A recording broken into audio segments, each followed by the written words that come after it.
suis Dominique Brunin, directeur du développement et des relations extérieures de la Chambre de commerce franco-arabe, et j'ai le plaisir et l'honneur pour ce soir d'être le modérateur de ce webinaire organisé par la Fondation Prospective et Innovation et le Club des exportateurs de France sur la thématique « La France à l'export ».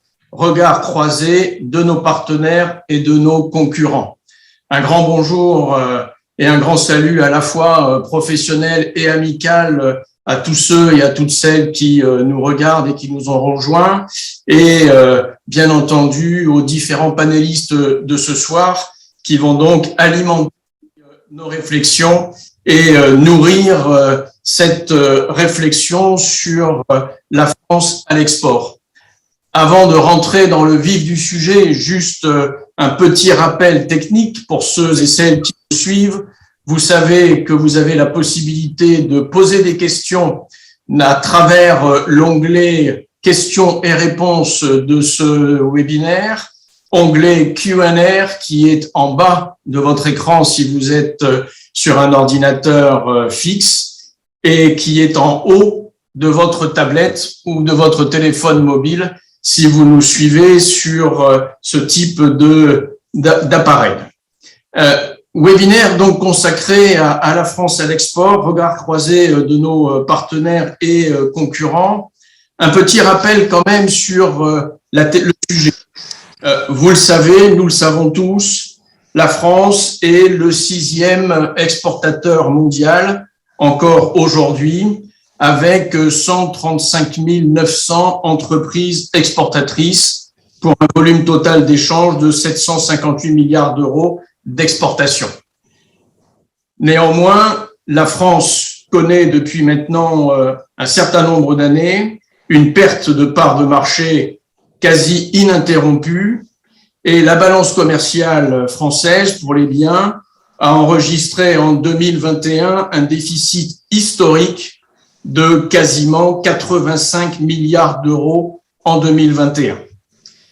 Face à un tel constat, le webinaire de ce soir va chercher, avec les différents intervenants, à identifier les forces et faiblesses de notre stratégie d'exportation, mais va également viser à identifier, dans les réflexions que nous allons conduire ensemble, ce que font nos partenaires et néanmoins concurrents, les analyses qu'ils font de notre positionnement et de leur positionnement à l'international.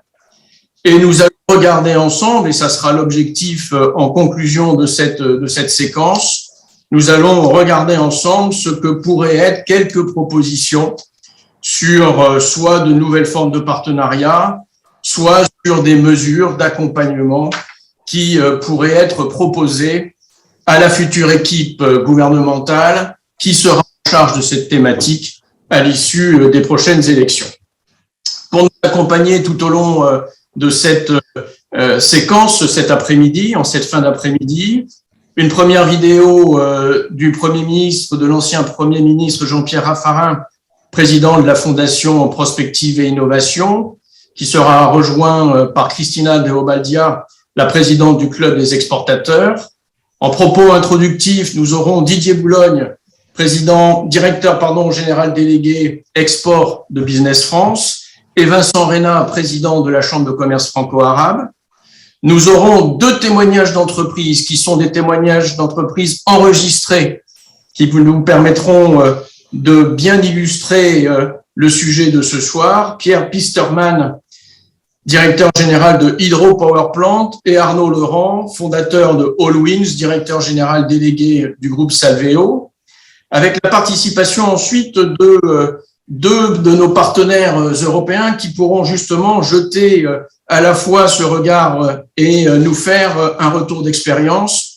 Guy Mogis, président de la Chambre franco-allemande de commerce et d'industrie basée à Paris, et Fabrizio Maria Romano, président de l'Institut pour les relations économiques France-Italie.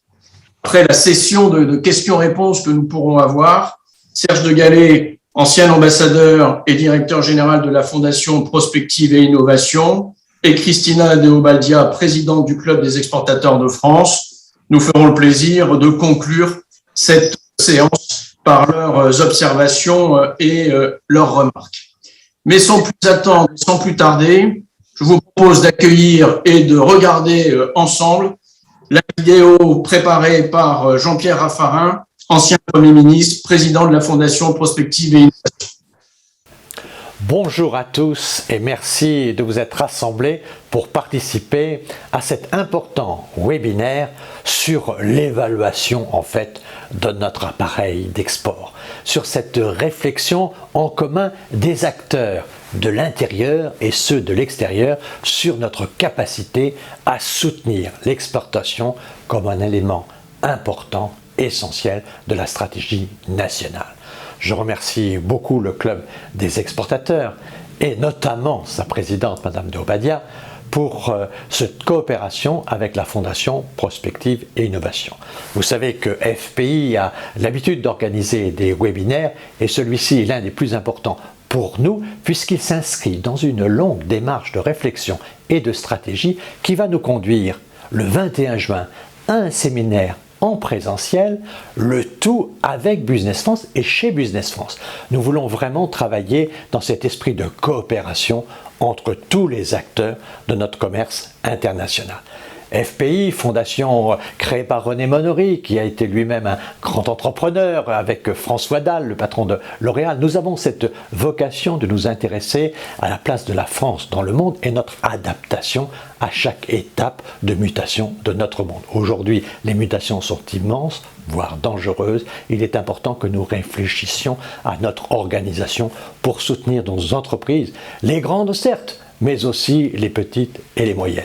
C'est pour ça que FPI d'une part, le Club des exportateurs d'autre part, se sont engagés dans cette réflexion partagée. Je vous remercie d'y participer. Je remercie tout particulièrement, évidemment, nos panélistes, aujourd'hui de grande qualité et qui apportent des points de vue divergents au point de vue de l'analyse de la situation de notre soutien à l'export.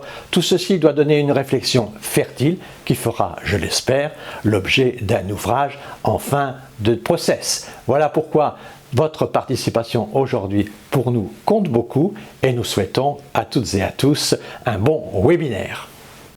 Voilà pour cette vidéo de Jean-Pierre Raffarin, donc ancien Premier ministre, président de la Fondation Prospective et Innovation. Christina, sans plus attendre, vous êtes la présidente du Club des exportateurs de France. Vous êtes également une grande spécialiste, notamment de la Pologne et des pays de l'Europe de l'Est. À vous la parole pour ouvrir cette séquence. Merci beaucoup, Dominique. Je voulais tout d'abord saluer le public, mesdames, messieurs, chers panélistes, chers témoins également, cher Serge, cher Dominique, et bien sûr, monsieur le Premier ministre qui a ouvert ce webinaire avec cette vidéo. Donc, je ne peux pas dire merci en direct, mais je pense qu'il m'entendra. Tout d'abord, je suis également ravie avec le Club des exportateurs de France que je représente ici d'avoir le plaisir et l'occasion de travailler à nouveau avec la Fondation Prospective et Innovation pour ce webinaire. Nous avons eu déjà quelques expériences de coopération très réussies, agréables et utiles autour justement des problématiques à l'export. Et je me réjouis à nouveau de reprendre le fil avec la Fondation cette fois-ci. Et comme a dit Monsieur le Premier ministre, effectivement, c'est un premier volet d'un cycle qui va aboutir le 21 juin au colloque sur la diplomatie économique, plus que jamais nécessaire, avec un point d'exclamation. Il y aura également une publication qui suivra donc ces deux événements, le webinaire et le colloque. Cet ouvrage paraîtra en automne 2022. Voilà, donc aujourd'hui, si vous voulez, ce qui nous intéresse surtout, c'est ce regard croisé, donc les panélistes qui sont ici présents, les témoins également, sur les exportations françaises Dominique a fait un constat que tout le monde connaît sur le déficit abyssal de la balance commerciale de la France en 2021, qui va certainement s'approfondir en 2022. Alors, bien évidemment, ce webinaire a été projeté avant les événements que l'on connaît en Ukraine, en pensant qu'on allait sortir la tête du tunnel après ces 2 années de pandémie. Et voilà qu'il y a la crise ukrainienne qui arrive avec tout ce qui s'ensuit. Donc, effectivement, cette crise n'a pas amélioré les choses. La crise actuelle, enfin les crises qui se succèdent non plus. Mais dans ce contexte difficile de crises multiples, certains pays s'en tirent quand même mieux que d'autres, notamment l'Allemagne et l'Italie, par exemple, pour ne citer que celles qui sont représentées ici par Fabrizio, donc Maria Romano, et également Guy Mogis, qui vont nous présenter leur point de vue, et également, donc, également M. Rena, qui représente la Chambre, présidente de la Chambre de commerce franco-arabe, qui pourra nous donner un autre éclairage sur les pays en dehors de l'Europe, de ces différentes zones qui font partie, donc qui sont représentées par la Chambre. Alors, nous avons également M. Didier Boulogne, bien évidemment, qui représente ici le Business France, notre partenaire du Club des exploitateurs de France de longues années. Nous nous en félicitons, c'est un partenariat fidèle, un partenariat fructueux, et nous sommes ravis de coopérer à nouveau aussi avec Business France et de continuer cela le 21 juin dans les locaux de Business France, où se trouve d'ailleurs notre siège.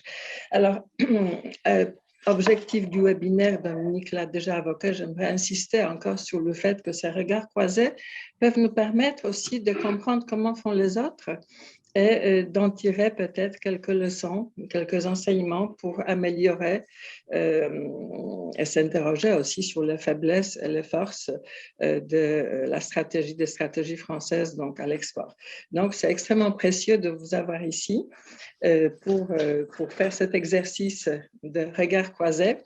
Et effectivement qui sera poursuivi par la suite avec le colloque sur la diplomatie économique en juin. Alors, quelques mots sur le club. Le club, c'est un réseau de chefs d'entreprise, le seul réseau national donc, de chefs d'entreprise exportatrices et de conseils à l'international, des TPE, des PME, des ETI également, qui sont la base de nos adhérents. Tous ces chefs sont bénévoles et œuvrent pour la promotion du commerce international de la France à travers les webinaires comme celui-ci, à travers les colloques, à travers les différentes formes d'événements qui ont lieu dans les 5 délégations que compte le club, donc Paris, Île-de-France, la Lorraine, Champagne-Ardenne, Isère à Grenoble et Occitanie à Montpellier. Donc, pour dire également que enfin, si vous voulez en savoir plus, vous pouvez aller sur notre site web, vous aurez toute l'explication. Et sans trop tarder, parce que je suis très curieuse moi-même de savoir ce que les uns et les autres diront sur leur point de vue et leur vision des exportations et aussi de la situation dans les pays respectifs. Je redonne la parole à Dominique et je souhaite un très bon webinaire à tous, aux spectateurs, aux panélistes, témoins et aux modérateur. Merci beaucoup Christina. Sans plus attendre, je vous propose de rentrer véritablement dans le vif du sujet avec 2 propos introductifs. Premier propos introductif avec Didier Boulogne, directeur général délégué export de Business France depuis maintenant quelques mois.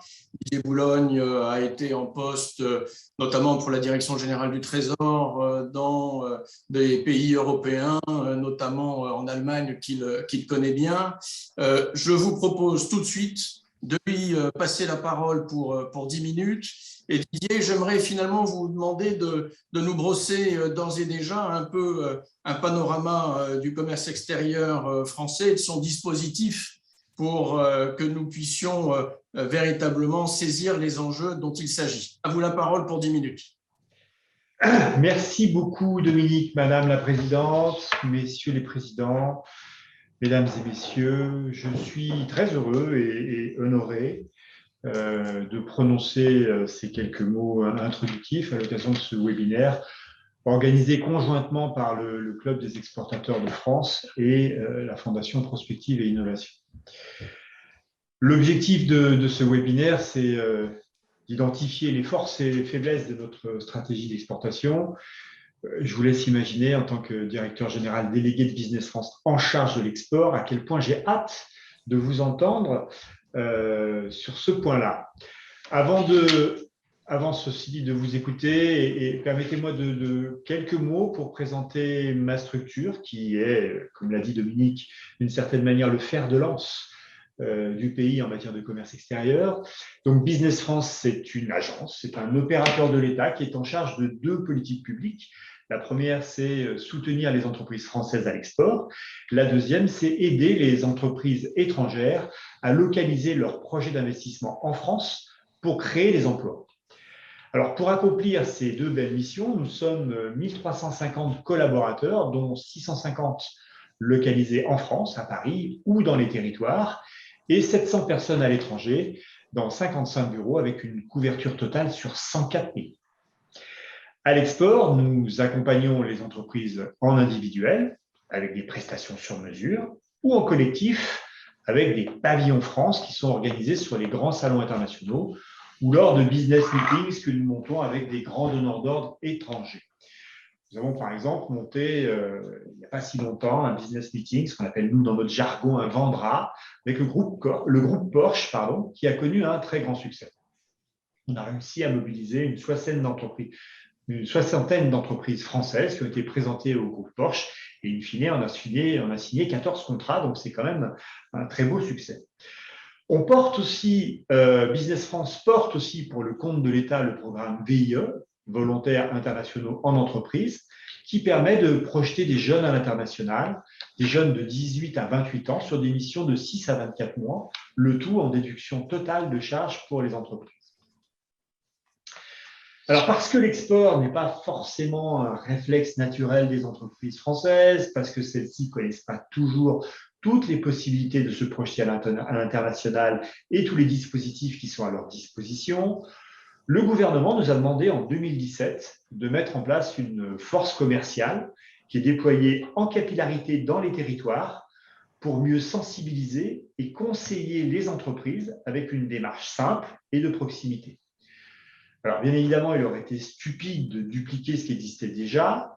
Donc, on a noué un partenariat structurel avec les chambres de commerce, avec les régions, avec la BPI, pour créer cette force commerciale unifiée sous la bannière Team France Export, dont vous avez certainement entendu parler.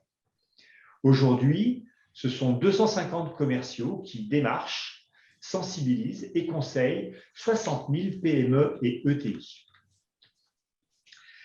En année normale, si tant est que la notion de normalité est encore court aujourd'hui, nous projetons environ 11 000 entreprises à l'international, 4 500 sur 140 pavillons France, 2 300 dans le cadre d'opérations B2B, 2 300 avec des prestations sur mesure, et enfin 1 900 qui sont utilisatrices du programme VIE.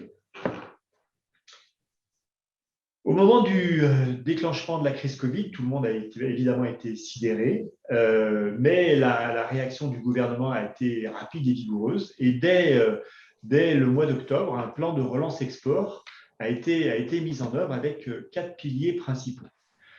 Premier pilier, c'était de l'information sur les marchés export, alors même que la cartographie des échanges évoluait très rapidement. Ce volet, d'ailleurs, est toujours actif et les entreprises peuvent aller sur le site tfe.fr et elles consultent automatiquement la cartographie des marchés à l'export, voir quels sont les marchés d'opportunité pour elles. Deuxième pilier, des financements pour se projeter à l'international. Chaque entreprise dispose de 4 chèques d'une valeur moyenne de 2 000 € qui correspondent à 50% d'une prestation export effectuée. Sur l'emploi des jeunes, qui est le troisième pilier, chaque entreprise dispose aussi de 2 chèques d'une valeur de 5 000 € pour financer la mission de jeunes VIE. Et ce chèque est doublé, il est porté à 10 000 € si le jeune est issu d'une filière courte ou d'un quartier prioritaire de la ville. Enfin, dernier pilier, qui était consacré à la communication et à l'image de la France. En fait, l'idée, c'était de dupliquer le succès de la French Tech, hein, que tout le monde reconnaît, qui est véritablement un véritable étendard maintenant qui claque un petit peu partout sur les opérations de promotion des startups et de l'écosystème des startups français. Donc, l'idée, c'était de dupliquer ce succès sur la French Fab pour l'industrie, sur French Healthcare pour la santé et sur Taste France pour l'agroalimentaire. Tous les écosystèmes, que ce soit les fédérations, que ce soit les ministères et les entreprises, nous disent que c'est un succès et que véritablement, parce qu'on a réussi à emmener avec nous des chefs d'entreprise sur des narratifs qui sont impactants, eh bien, les écosystèmes se reconnaissent avec un effet bannière réussi. À l'automne 2021, un petit peu comme le médecin qui veut être sûr du rétablissement de son patient, le gouvernement a souhaité prolonger le volet export de son plan de relance d'une année supplémentaire jusqu'à la fin 2022. Les événements tragiques qui se passent en Ukraine, au-delà du drame humain, qui auront des répercussions très importantes sur nos entreprises, ça a été dit par la présidente Deobaldia, font que le gouvernement a très vite réagi et a déclenché un nouveau plan, qui est un plan de résilience, qui n'est autre qu'une prolongation du plan de relance export. Et donc, les financements de projection export sont reconduits jusqu'à l'été 2023 et le nombre de chèques par entreprise, qui était de 4, est porté à 6. Et enfin, le financement de l'envoi de VIE est également reconduit jusqu'à l'année 2022, jusqu'à la fin de l'année 2022, pour couvrir des missions qui peuvent durer sur 2023 et 2024. Et le nombre de chèques est porté de 2 à 3. Bien évidemment, toutes les entreprises qui avaient des prestations en cours sur l'Ukraine, la Russie et la Biélorussie sont prises en charge prioritairement par nos conseillers de la TFE afin de les écouter et de trouver des solutions de réorientation sur d'autres marchés. Concernant l'export français, j'ai envie de dire, un petit peu à contrario de ce qui a pu être dit par Dominique en introduction, j'ai envie de dire qu'en fait, il ne se porte pas si mal, puisqu'en fait, dès juin 2021, on avait retrouvé un nombre d'exportateurs qui était équivalent à celui de l'avant-crise. Et sur la valeur aussi, on avait retrouvé une valeur qui était supérieure à celle de l'avant-crise dès juin 2021, sachant que des secteurs structurants comme l'aéronautique ont connu et connaissent encore des difficultés et donc n'ont pas participé à ce bon résultat. Le déficit du commerce extérieur que l'on connaît et qui a été rappelé, il est avant tout lié à une augmentation des importations qui ont notamment été dopées par le plan de relance qui a permis aux entreprises de s'équiper avec des biens en provenance d'Italie et surtout d'Allemagne. Alors tout ça ne veut pas dire qu'on n'a pas des faiblesses structurelles qui sont liées notamment à un positionnement moyen de gamme de notre industrie, notamment sur les biens d'équipement, ce qui a entraîné une désindustrialisation de notre pays sur les 30 dernières années. C'est une forme d'hémorragie qui s'est heureusement stoppée, mais le terrain perdu est assez vaste et la reconquête sera longue. D'une certaine manière, nous sommes soutenus dans notre effort de réindustrialisation par nos amis allemands et italiens, puisqu'ils investissent massivement dans notre pays, en particulier dans des unités de production, ce qui fait du bien à nos territoires et du bien à nos exportations, puisqu'on sait que la propension à exporter des entreprises à capitaux étrangers est plus forte que celle des autres entreprises et correspond au total à 30% de la valeur de nos exportations. Les questions que nous nous posons en tant que Business France sont, j'imagine, les mêmes que celles de nos concurrents. Et parmi elles, je pourrais citer comment appréhender au mieux la régionalisation des échanges et la logique de sécurisation des chaînes d'approvisionnement qui sont à l'œuvre. Première question. La deuxième, comment aider nos entreprises à progresser en matière de digitalisation et de projection à l'international en e-commerce. Voilà, il me reste à vous remercier et puis à vous écouter. Merci beaucoup Didier Boulogne pour ces différents propos et cette première ces premières lumières jetées sur deux questions, la sécurisation des chaînes, la digitalisation, et d'avoir remis ça aussi en perspective avec l'enchaînement, comme l'a fait Christina, l'enchaînement des différentes crises, une crise en chassant une autre et mettant durement à l'épreuve justement la résilience des entreprises, où qu'elles soient et quelles qu'elles soient. Nous allons tout de suite passer la parole pour le deuxième propos introductif de ce webinaire à M. Vincent Reyna, président de la Chambre de commerce franco-arabe, qui va pouvoir, quant à lui, jeter un premier éclairage sur ce que nous disent parfois, ce que disent parfois les partenaires arabes de la Chambre de commerce française, de la Chambre de commerce franco-arabe, de ce que ces partenaires arabes disent à la Chambre, mais aussi aux entreprises. Monsieur Reyna, la parole est à vous. Merci Dominique, et merci avant toute chose à Jean-Pierre Raffarin qui a fait l'ouverture de ce webinaire qui nous montre comme d'habitude son dynamisme et sa fougue qu'il essaie de nous inculquer effectivement dans le cadre à la fois de ce webinaire mais en même temps dans la perspective du colloque qui aura lieu au mois de juin. Madame la Présidente, Monsieur l'Ambassadeur, Messieurs les Présidents, Monsieur le Directeur Général délégué de Business France, Mesdames et Messieurs, je suis particulièrement heureux de renouer avec vous à l'occasion de ce webinaire consacré donc au commerce extérieur français et au regard que portent nos amis, partenaires, mais aussi concurrents de l'étranger. Occasion aussi de porter notre regard à nos acteurs de l'accompagnement des entreprises françaises sur les marchés extérieurs, sur cette situation que je dirais particulièrement compliquée. Cette question du commerce extérieur est très souvent, pour ne pas dire trop souvent, oubliée et elle se rappelle malheureusement à nous dans cette période de conflit en Ukraine, mais aussi à la sortie, si on en est sorti, de cette période de pandémie du Covid, de destruction massive qu'elle a entraînée en 2020 et jusqu'à encore aujourd'hui. Le reste du temps, force est quand même de constater que cette question n'intéresse en réalité que les économistes et les spécialistes que nous sommes.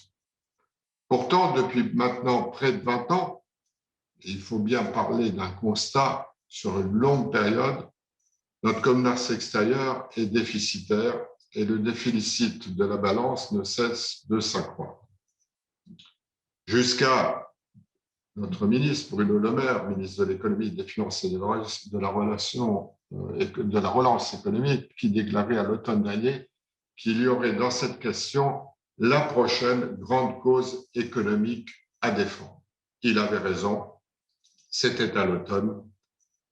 Depuis, on ne peut pas dire qu'on entend parler beaucoup de cette question-là, malgré le plan de relance ou les plans de résilience qui sont lancés et malgré aussi tous les efforts que peut réaliser, en l'occurrence, Business France.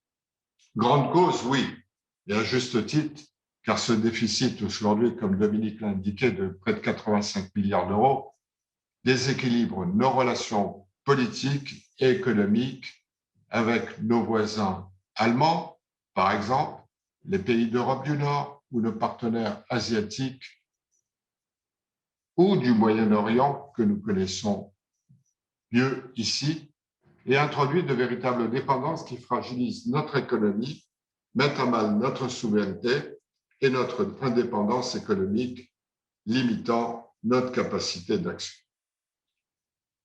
Pour vous donner quelques éléments, en 2021, mis à part le solde avec l'Amérique, ce dernier baisse avec toutes les autres zones. Avec l'Afrique, alors qu'il était devenu excédentaire en 2020, il redevient négatif.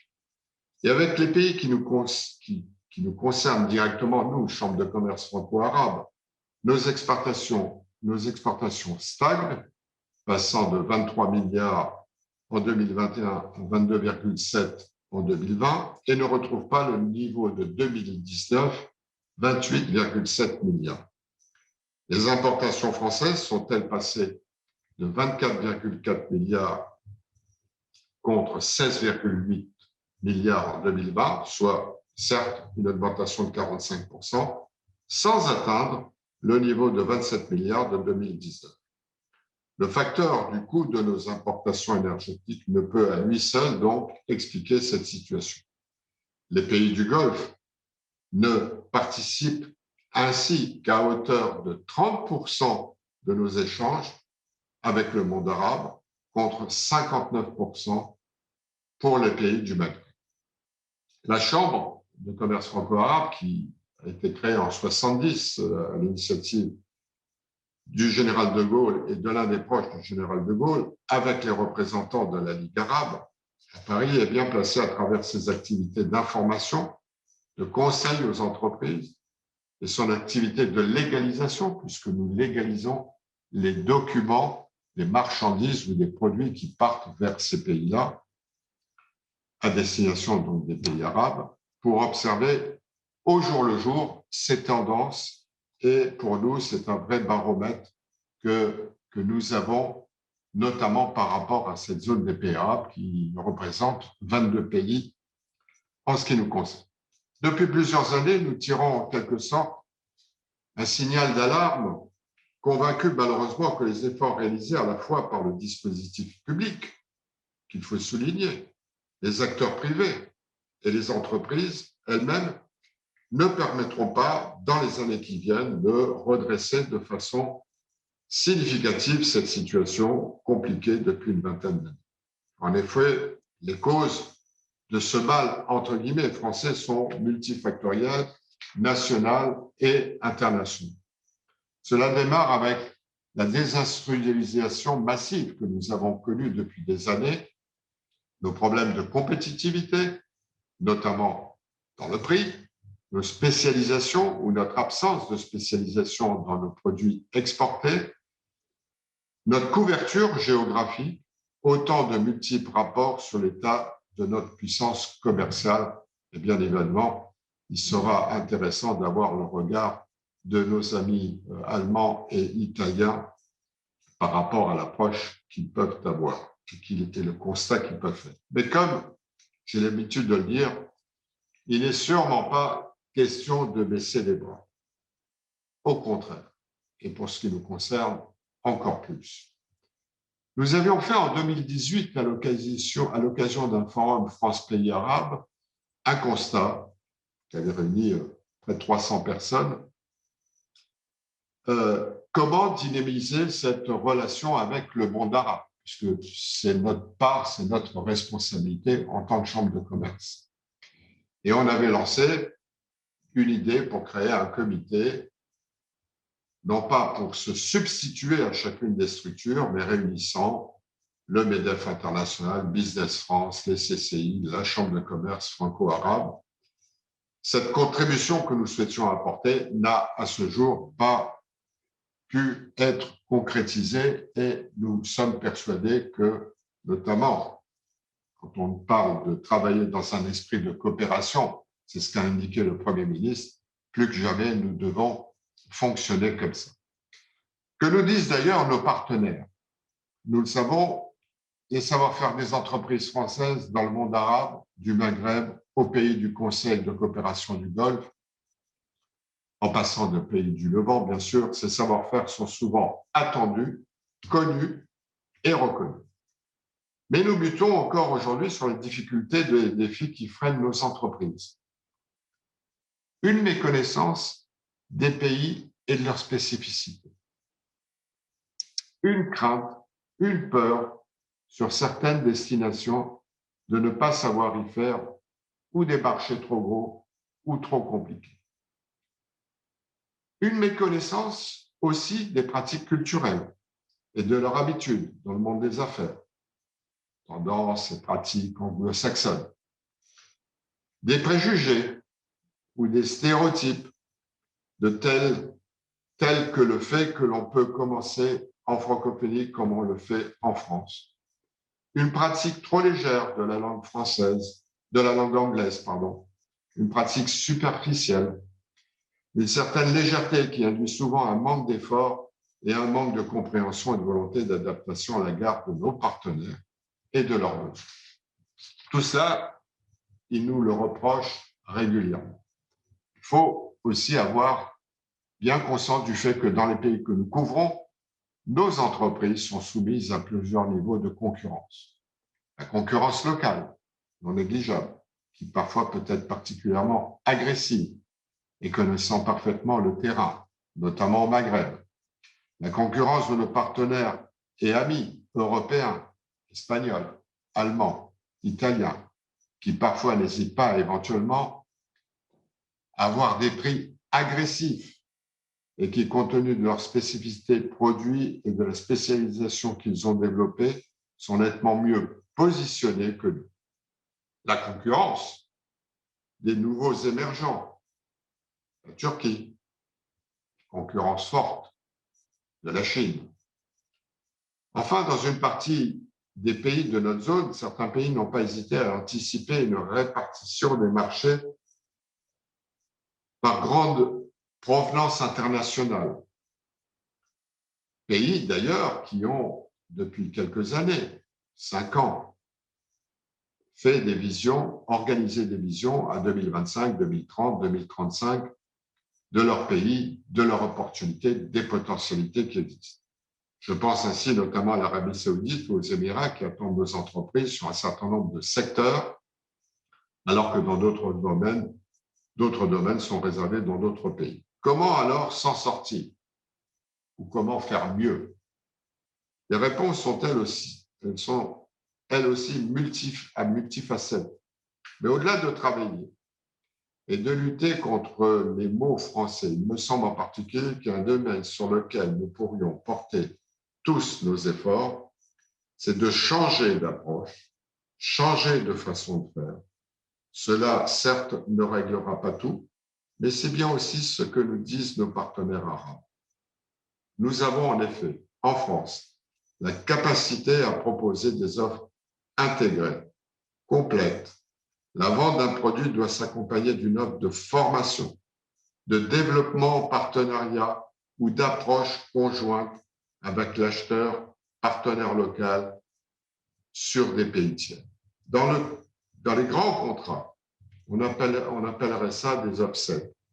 Mais c'est plus à une pratique renouvelée du commerce extérieur que j'appelle une pratique plus participative et plus intégrante des entreprises qui achètent nos produits, quelle que soit la taille de ces entreprises. En tant que vendeur de nos produits et de nos savoir-faire, une petite dose supplémentaire d'adaptation, une approche plus partenariale ne devrait de toutes les façons pas nous faire du mal et serait bénéfique aux uns et aux autres. Voilà ce que je voulais partager avec vous sur un regard un peu particulier, une zone qui nous concerne, le monde arabe, avec autant de potentialités. Et je pense que ce webinaire, chacun avec ce panel assez large, assez différent, doit apporter sa contribution et notamment doit nous permettre de relever ce défi qui de plus en plus est d'actualité et malgré les périodes compliquées que nous avons vécues récemment, ne serait-ce que par le Covid ou celle du conflit de l'Ukraine. Merci à tous et souhaitons que Madame la Présidente, ce webinaire apporte quelques grandes actions de notre part pour améliorer notre commerce extérieur. Merci. Merci beaucoup, Monsieur le Président, pour ces premiers regards croisés sur le commerce extérieur français de la part des pays arabes. Merci pour ces premières analyses et ces premières propositions. Cette première proposition, je vous propose sans plus attendre d'enchaîner sur les 2 témoignages qui ont été préparés pour ce soir. D'abord celui de Pierre Pisterman, directeur général de Hydro Power Plant, membre bien entendu du Club des exportateurs et qui est une entreprise spécialisée dans la fourniture de systèmes de traitement des eaux en conditions difficiles.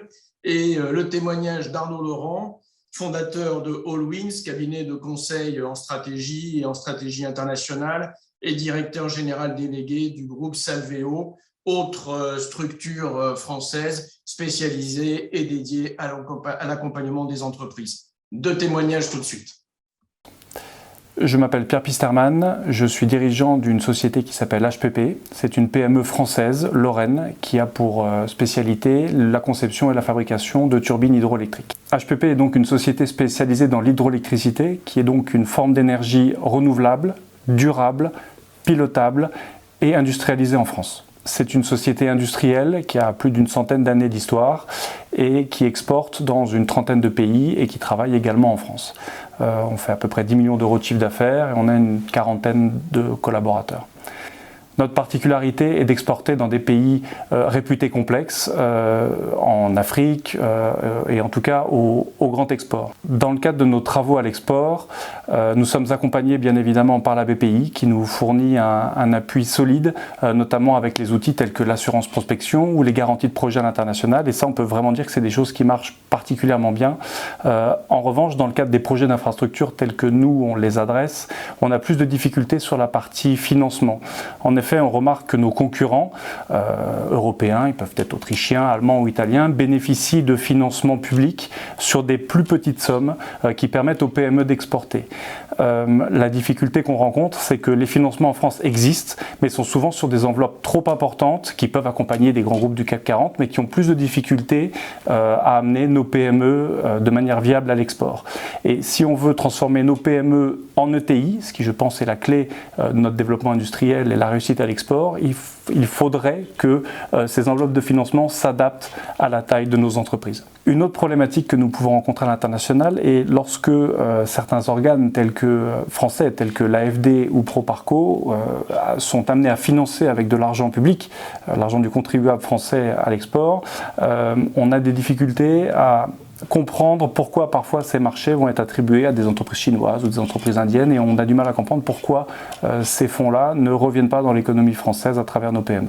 Bonjour à tous, je suis Arnaud Leurent, directeur général délégué du groupe Salveo qui appartient lui-même au groupe Adit. Et on m'a posé la question du coup sur l'accompagnement à l'international et comment le secteur privé entre autres, ou en tout cas comment nous pouvons l'opérer et comment ça s'inscrit par rapport aussi au secteur public. Sujet intéressant parce qu'il est extrêmement en complémentarité. Le premier constat qu'on voit surtout depuis 2-3 ans, c'est que le développement international s'est extrêmement complexifié. Il s'est complexifié parce que vous l'avez tous vu, maintenant il faut être capable de travailler à distance et travailler à distance c'est aussi aller chercher des nouveaux clients et pas simplement entretenir les clients existants. Donc il faut en gros beaucoup plus d'intelligence économique, beaucoup plus de préparation, il faut digitaliser beaucoup de choses, il faut réinventer la façon dont on va négocier à distance, il faut même réinventer la façon dont on va être présent, dans quel pays prioritaire il faut être présent, dans quel autre on peut trouver un moyen d'accéder aux clients, donc c'est-à-dire en partenariat ou avec des relais, qu'ils soient publics ou privés, ou en créant des sociétés sur place ou en externalisant bref une partie de sa présence internationale. Donc en gros, de plus en plus international, de plus en plus rapidement, maintenant il y a des solutions beaucoup plus rapides, mais le pendant de tout ça, c'est que c'est aussi beaucoup plus professionnel. En gros, les anciens responsables export qui voyageaient un peu partout dans le monde, que j'appelle les Indiana Jones, mais avec beaucoup d'affection, parce que j'étais moi-même un Indiana Jones, bon, c'est un peu disparu, donc c'est un petit peu, on réinvente le métier, c'est de plus en plus professionnel. Donc justement, c'est cette complexité qui amène aussi des nouveaux métiers dans l'accompagnement à l'international. Il y a de plus en plus de croissance externe, il y a de plus en plus aussi d'intelligence économique, j'en ai parlé, et on a aussi besoin des réseaux. Et les réseaux, c'est intéressant d'avoir des réseaux privés, mais aussi les réseaux publics français qui sont particulièrement performants à l'international. Donc il y a Business France, mais il y a aussi tout le réseau consulaire, il y a aussi des chambres de commerce, il y a vraiment tout un réseau très dense qui permet aux différentes entreprises, une fois qu'elles ont défini leur stratégie, d'utiliser tous ces moyens pour accéder plus facilement à leurs clients, entretenir la relation et quelque part réussir à l'international beaucoup plus rapidement. Alors, je terminerai peut-être aussi avec une comparaison, parce que souvent en France on a tendance à dire ouais mais en France ça c'est bien, ça c'est pas bien. Il faut savoir qu'on a probablement le meilleur réseau au monde en ce qui concerne le développement international. puisque non seulement nous avons des réseaux publics et privés, mais nous avons aussi beaucoup d'aides financières, de sécurisation, qui est entre autres apportée par BPI. Et ça, c'est quelque chose que les gens nous envient énormément. Je parle aussi des conseillers du commerce extérieur de la France, que vous connaissez bien. Le fait qu'il y ait ce réseau partout dans le monde pour aider les entreprises à se développer, c'est aussi quelque chose de très intéressant. Donc je pense que franchement, la France, dans ce domaine-là, a beaucoup d'atouts. Nous avons beaucoup de professionnels et le véritable enjeu, c'est de réussir à mettre tout ça au service de la croissance des entreprises. Donc c'est ça qui m'intéresse, c'est de regarder ou d'aider les entreprises à trouver quelle est la bonne compétence, à quel endroit et comment la mettre en musique, comment faire en sorte qu'elle puisse accompagner le plus rapidement et le plus efficacement possible les sociétés en fort développement international, que ce soit en France pour l'amont, la réflexion, la stratégie, jusqu'à l'exécution, c'est-à-dire dans les différents pays. Et bon, il y en a plus de 200 dans le monde, donc il y a de quoi faire. Voilà pour les témoignages qui ont été préparés pour ce soir. Guy Mogis, nous allons tout de suite vous passer la parole. Vous êtes président de la Chambre franco-allemande de commerce et industrie, membre du réseau IHK-HK, réseau allemand présent à l'international de façon extrêmement importante. Vous êtes un ancien industriel. Je sais dire, en vous passant la parole, que jusqu'à maintenant, nous avons fait beaucoup de franco-français et que finalement, votre regard, votre œil et la façon dont les Allemands réalisent leur commerce extérieur, nous avons toujours dit et souvent dit qu'il fallait que nous nous en inspirions. Nous nous en sommes beaucoup inspirés. Comme le disait Arnaud Laurent il y a quelques instants, il y a beaucoup d'outils et beaucoup de structures en France et pourtant, nous ne décollons pas. Alors, que font les Allemands pour que ça marche comme ça ? Merci beaucoup de me donner la parole. Bonjour à tous et à toutes et merci de participer à ce séminaire. Donc, comme vous venez de le dire, je vais essayer de vous donner quelques pistes sur ce qu'il se passe en Allemagne. Après, est-ce duplicable en France ou non? Je vous laisserai en juger, disons, en noir et blanc, parce que je vais surtout parler de l'Allemagne et pas beaucoup de la France. Mais comme vous la connaissez, en tout cas pour la plupart des auditeurs, ils feront eux-mêmes la corrélation. Donc, effectivement, la balance commerciale allemande est très excédentaire. Donc, je rappelle, 178 milliards en 2021. C'est vrai qu'on a de quoi se sentir un peu jaloux. Mais je vais donner quelques idées assez simples. Si l'Allemagne exporte, c'est qu'elle a des usines. Ça paraît assez simple, et quand on a 2 fois plus d'usines en Allemagne qu'en France, il ne faut pas s'étonner qu'on vend plus de produits à l'extérieur. Et cette raison, je la vois d'abord culturelle. Les Allemands aiment la technique, aiment leurs usines et aiment leurs entreprises, et ils en sont fiers. Certains vont vous dire que c'est ce qui a donné une source de fierté nationale après la guerre, parce que les Allemands étaient privés d'autres sources de fierté et qu'ils ont mis toute leur énergie dans cette création d'un écosystème favorable à l'entreprise dans le développement de leurs affaires. Suprématie économique et non pas politique ou militaire. Donc, on ne peut pas résumer ça en une seule mesure, mais on peut donner quelques exemples. Et la culture allemande est assez paradoxale. Moi, je dirais qu'elle est composée à la fois d'un appel du large et d'une peur de perdre le contrôle. Alors, je vais m'expliquer avec des exemples. Je prends l'entreprise Bosch, que j'ai bien connue pour avoir dirigé en France pendant plus d'une dizaine d'années.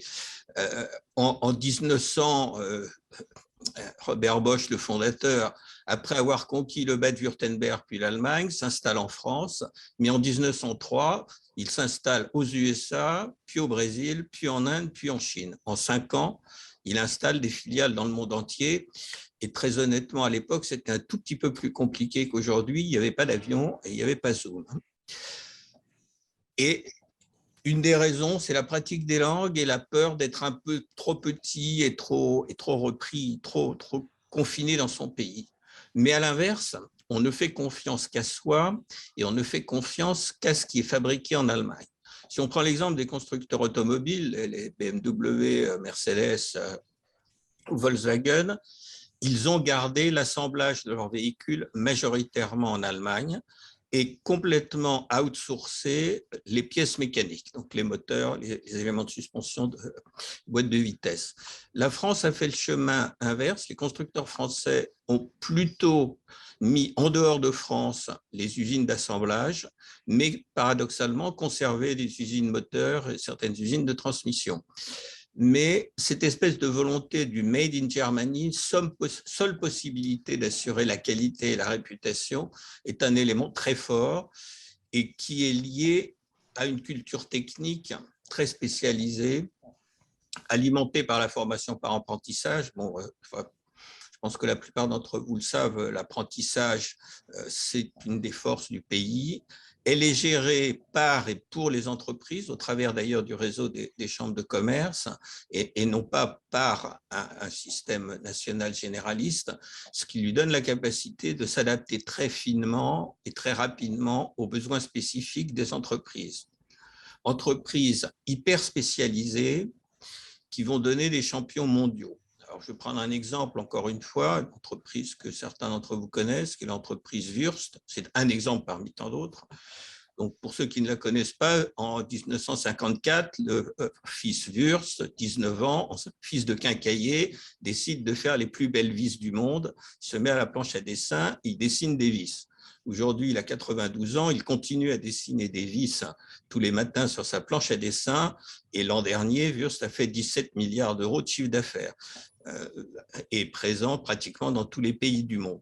Donc, c'est un peu cette culture d'hyper spécialisation. Ce que l'on fait, on le fait hyper bien, on en garde le contrôle. Ça permet une montée en gamme, des prix élevés, une rentabilité, des investissements à R&D, donc de meilleurs produits, des investissements commerciaux. Et c'est un cercle vertueux qui se développe. Et puis cet amour du travail bien fait, on l'a aussi transmis à ses enfants. Et ce n'est pas rare de voir des entreprises où l'on a le 4e ou la 5e génération qui en sont encore aujourd'hui aux commandes. On pourra parler du futur si on a un peu le temps, mais ça reste encore une force et de gens qui ne se posent pas la question de leur futur. Ils sont dans leur région, d'ailleurs essentiellement les sièges sociaux sont restés très régionaux et pas centralisés, ce qui a d'ailleurs permis de développer un écosystème bancaire proche du terrain, avec des banquiers qui connaissent l'entreprise, qui connaissent les dirigeants, qui connaissent les produits, donc qui savent faire confiance dans les périodes de coups durs. Également un point qu'il faut signaler parce qu'il est assez important, les taxes locales, si on les regarde en macro, elles sont à peu près du même niveau que la France, un peu plus faibles malgré tout, notamment sur les taxes de production, mais surtout elles ne sont dues que si l'entreprise est rentable. Ce qui fait qu'en période de crise, notamment quand il y a eu des crises de 2008 ou 2009, l'entreprise n'a pas eu à payer ces taxes locales, elle les a payées ensuite. Mais c'est la région ou l'État qui fait le tampon pour assurer la pérennité du système. Bon, c'est un peu, vous direz, ce que l'on a mis en place pendant la crise Covid, mais ça a été quand même assez compliqué. Donc voilà quelques éléments. Je veux rajouter une tradition des foires et salons, c'est aussi très, très allemand, et ça depuis le XVe siècle, mais ça continue à être un élément fondamental du développement commercial. Et puis, en tant que président de la Chambre de commerce franco-allemande, je dois aussi citer les 140 chambres de commerce qui sont implantées dans 92 pays. Quelle est la mission de ces chambres? C'est notamment d'aider les entreprises allemandes à s'implanter dans le pays avec des prestations extrêmement pratico-pratiques. Ça va de la création d'entreprises à l'embauche et à la formation des commerciaux, à la localisation, à la paye. Donc des prestations qui sont très microéconomiques, payantes d'ailleurs, mais qui permet à l'entreprise de se focaliser sur ce qu'elle sait faire, c'est-à-dire ses produits et ses ventes, et de déléguer à quelqu'un qui connaît particulièrement bien le tissu local tous les aspects juridiques, économiques et organisationnels du pays. Voilà très très rapidement quelques éléments, mais je serai heureux de répondre à vos questions qui ne manqueront pas par la suite, je le pense. Merci effectivement, Guy Bogis. Il y aura certainement des questions peut-être relatives à l'avenir du modèle allemand.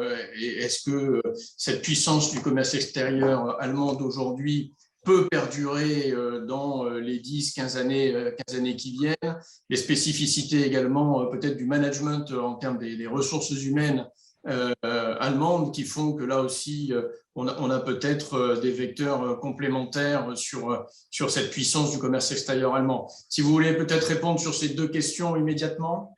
Non, alors il y a effectivement beaucoup d'inquiétudes, notamment en Allemagne. D'ailleurs, et ce n'est pas forcément vu depuis la France, mais ça fait 5 ans que la part relative de l'excédent, enfin que l'excédent commercial diminue. Depuis 2015, il est passé de 250 milliards à 178 l'an dernier et de 8% du PIB à 5% du PIB en 5 ans. Donc, c'est une chute assez forte.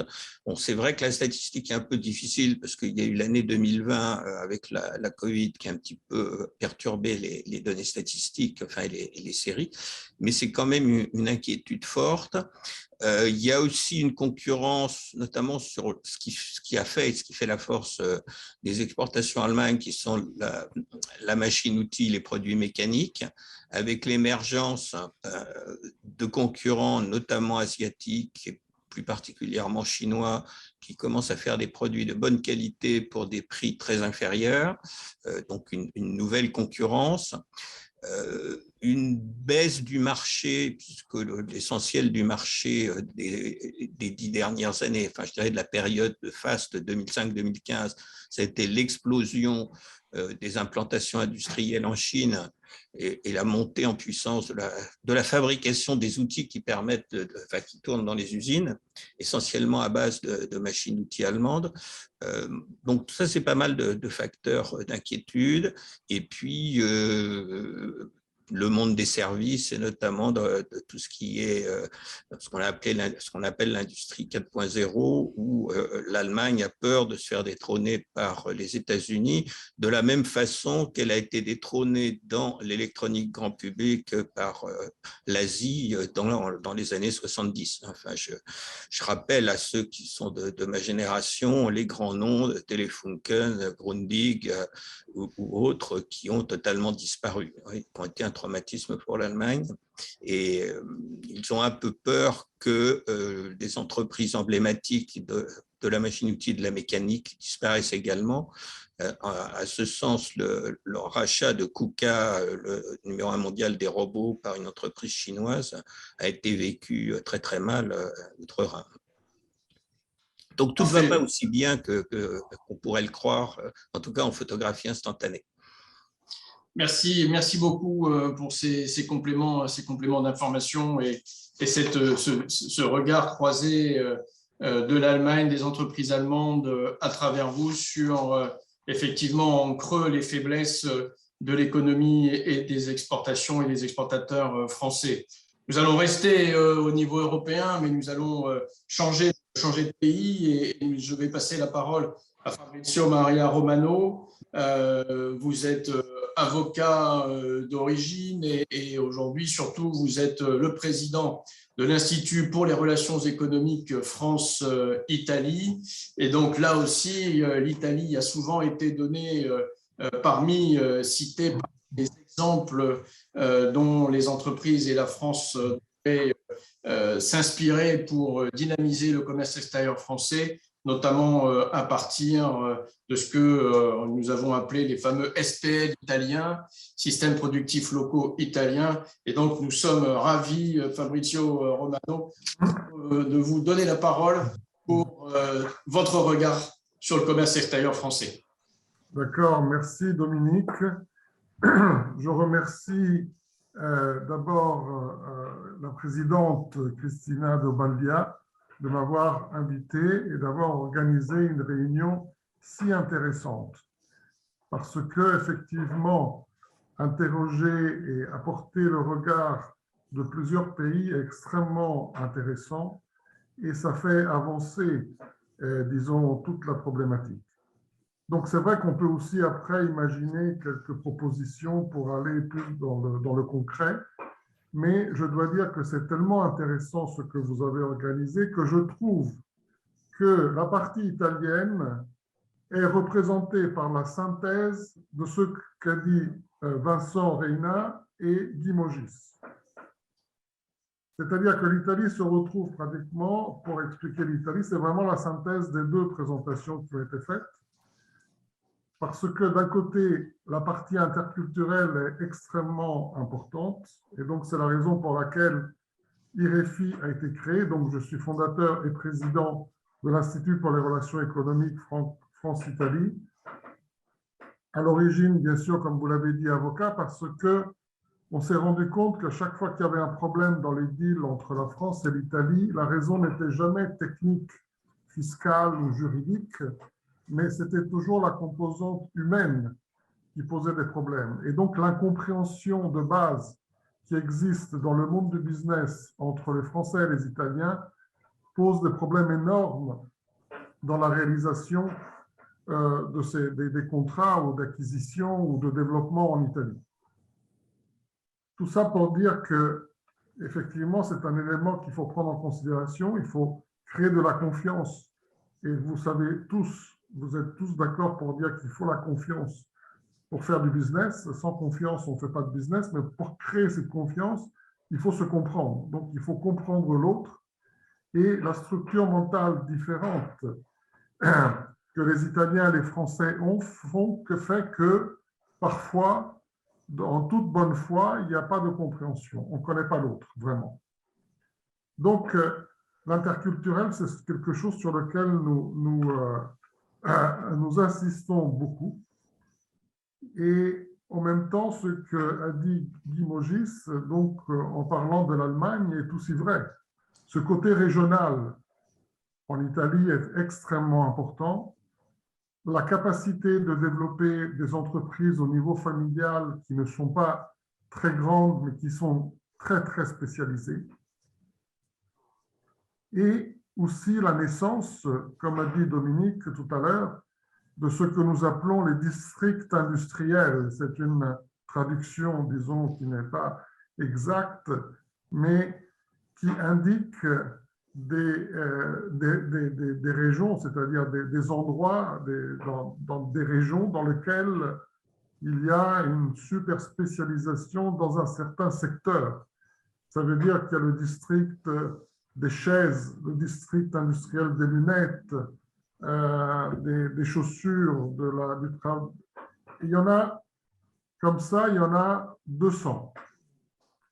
La création est spontanée, c'est-à-dire que ce sont des zones qui se sont créées toutes seules, dans le sens qu'une entreprise a créé d'autres petites entreprises autour, qui a créé d'autres entreprises fondées par les ouvriers, les enfants des propriétaires.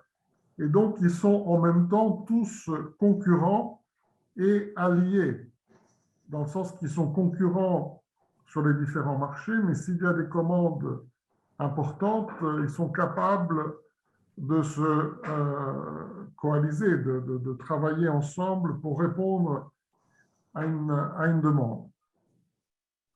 Donc voilà, cet élément après a été reconnu donc par la loi, ces pôles, ces districts industriels. Donc comme je vous disais, il y en a 200. Ils ont été étudiés par d'autres pays comme les États-Unis, la France, et donc les pôles de compétitivité en France s'inspirent de ces districts industriels. Donc, pour revenir à ce qu'on disait tout à l'heure, il y a aussi une grande souplesse qui caractérise les exportateurs français parce que ils sont capables justement de s'adapter à la demande du client. Et pour citer un exemple qui est très banal, celui qui vend des nappes, il va vous présenter une nappe, il va vous dire qu'il a 450 couleurs différentes, laquelle vous voulez. Donc, ou un artisan qui fait n'importe quelle pièce avec des machines à outils et dans n'importe quel secteur, s'adapte aux exigences du client. Donc ça, c'est une force qui est caractéristique en Italie, donc de la capacité de s'adapter au client. Il y a même le plaisir de s'adapter aux besoins du client parce que ça représente un défi. Donc, techniquement, c'est un défi. Et donc, comment résoudre tel ou tel problème, c'est quelque chose qui passionne tous les entrepreneurs italiens parce que c'est là où on montre sa propre capacité. On n'essaye pas d'imposer à l'acheteur un certain produit en lui disant que c'est le meilleur produit parce qu'on l'a fait dans un certain pays et que donc, soit il achète ce produit, soit on ne lui vend rien du tout, tant pis pour lui. Donc, c'est clair que les approches sont un peu différentes et pouvoir développer ce défi en accord avec le client, entrepreneur et client ensemble pour trouver la solution gagnante, c'est un des secrets des exportateurs italiens qu'il faudrait transmettre aussi à d'autres parce que c'est le point fondamental et qui est lié aux aspects interculturels parce qu'il faut connaître la culture de l'autre pour savoir de quelle manière et comment et quelles sont les choses vraiment importantes. Donc, nous avons aussi des cas, donc ce n'est pas tellement de l'exportation, mais c'est de l'implantation. Il y a des cas qui sont devenus des cas d'école en Italie et qui ont montré qu'il n'y avait pas une vraie attention de la part de certaines sociétés françaises, pas beaucoup d'attention sur comment fonctionnait la clientèle italienne. Donc, il y a le cas d'école de Carrefour qui vendait en Italie le plateau de fromage comme en France, sauf que personne en Italie achète les fromages comme en France. Et donc, ça a créé d'énormes problèmes d'organisation, approvisionnement, etc. Des exemples comme la FNAC qui a ouvert à Milan en disant que la FNAC était arrivée, mais personne ne la connaissait. Ou des cas comme Picard qui vend des surgelés en Italie, alors que c'est la honte d'acheter des surgelés en Italie. Quand il y a tous les marchés à 5 minutes à pied, il y a les marchés avec des produits frais. Ça, je veux dire, c'est très, disons, presque terre à terre, mais ça coûte des millions d'euros, ça coûte des centaines de millions d'euros ne pas prendre en considération cet aspect. Et donc, ce que nous pouvons proposer avec les autres amis qui participent aujourd'hui, c'est d'essayer d'aller un peu plus dans le concret et proposer aux exportateurs français de la communication, de l'information sur deux aspects. Un aspect technique, juridique, c'est-à-dire quels sont les outils à utiliser. Par exemple, en Italie, il y a le contrat de réseau, contratto di rete. En italien, c'est un contrat de réseau qui permet à plusieurs sociétés, et même d'autres pays qui ont quand même une base en Italie, de partager, grâce à ce contrat, de partager les frais de location ou d'embaucher à 2 ou à 3 un employé. Chose qui est habituellement interdite en droit italien, mais il y a une exception pour justement favoriser des importateurs français, par exemple. Et comme avocat, on a fait plusieurs de ces contrats pour des sociétés françaises qui se sont implantées en Italie et qui se sont coalisées, disons, coordonnées pour partager des locaux, des bureaux et des employés.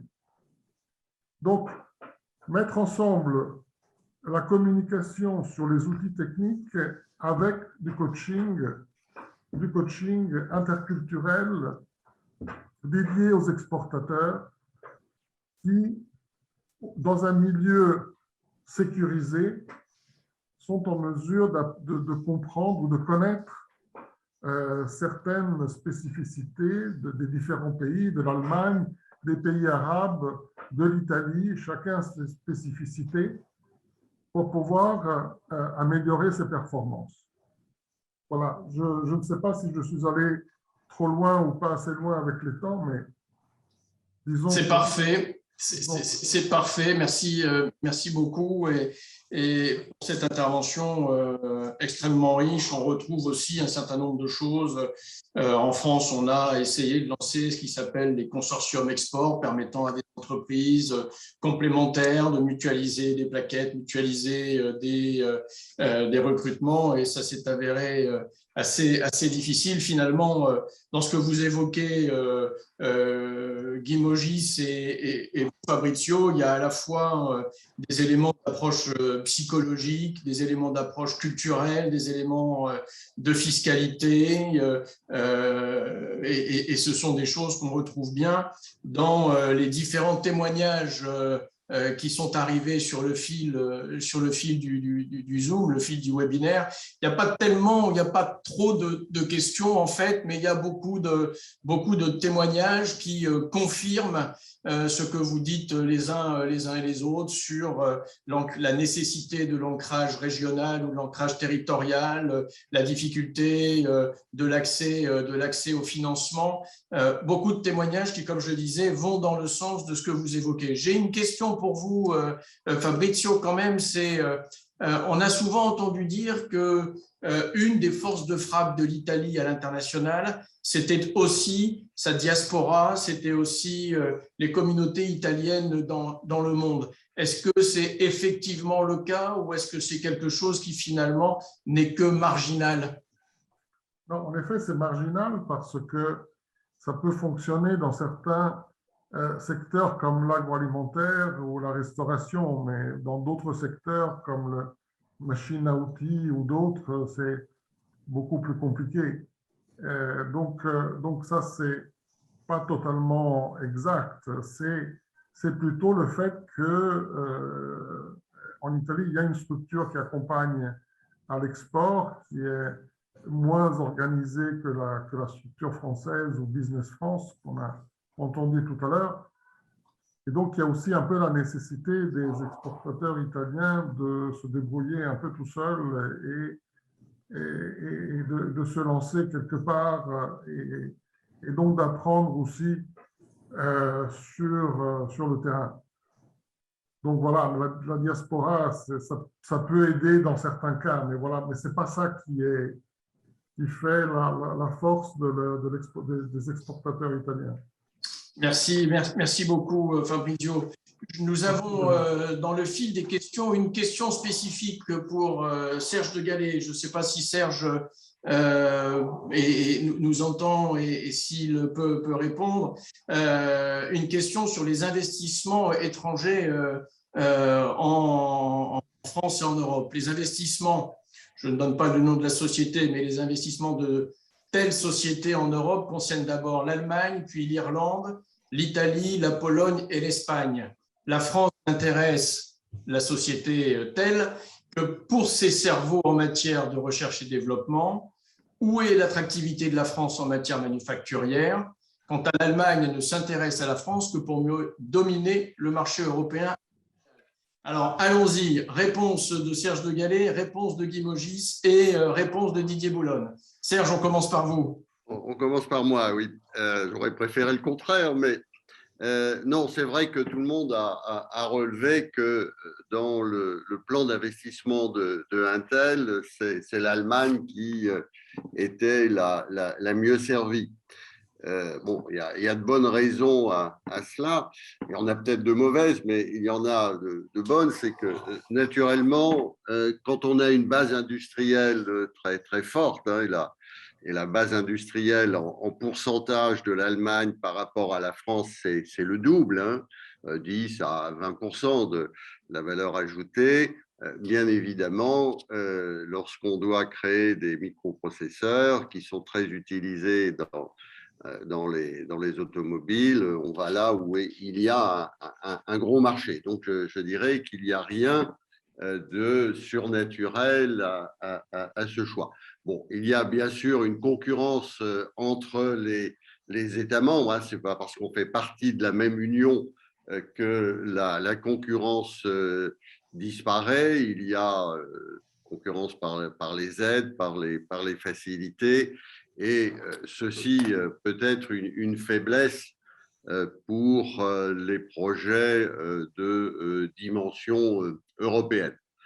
Cela étant dit, la France, effectivement, a récupéré ou va récupérer le centre de recherche sur les puces, créer 1 millier d'emplois de haute valeur ajoutée.